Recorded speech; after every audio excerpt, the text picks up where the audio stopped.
ಶಿವಮೊಗ್ಗದಿಂದ ಸಿಎಂ ಕುಟುಂಬಕ್ಕೆ clean chit ಸಿಕ್ಕಿದೆ.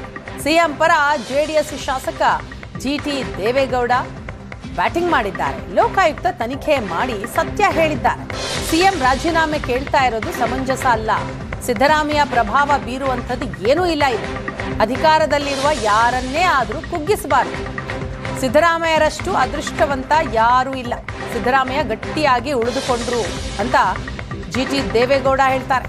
ಸಿಎಂ ಪರವಾಗಿ ಬ್ಯಾಟಿಂಗ್ ಮಾಡಿದ್ದಾರೆ ಜಿಟಿಡಿ. ಕಾರಣಕ್ಕೂ ರಾಜೀನಾಮೆ ಕೊಡಿ ಅಂತ ಕೇಳ್ತಕ್ಕಂಥದ್ದಕ್ಕೆ ಇದು ಸೂಕ್ತವಾದಂಥ ಕೆಲಸ ಅಲ್ಲ. ಈ ಒಂದು ಮೂಢ ಪ್ರಕರಣದಲ್ಲಿ ಸಿದ್ದರಾಮಯ್ಯನವರು ಭಾಗಿ ಇಲ್ಲ ಅಂತಕ್ಕಂಥದ್ದು ಇವತ್ತೇನು ಸಾಬೀತಾಗಿದೆ.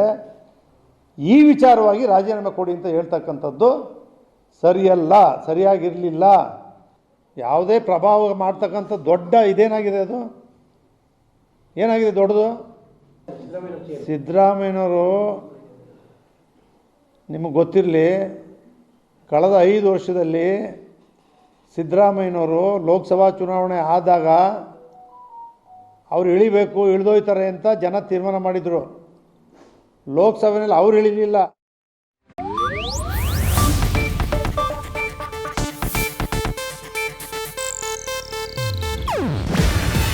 ಇದು ಏಷ್ಯಾನೆಟ್ ನ್ಯೂಸ್ ನೆಟ್ವರ್ಕ್ ಪ್ರಸ್ತುತಿ.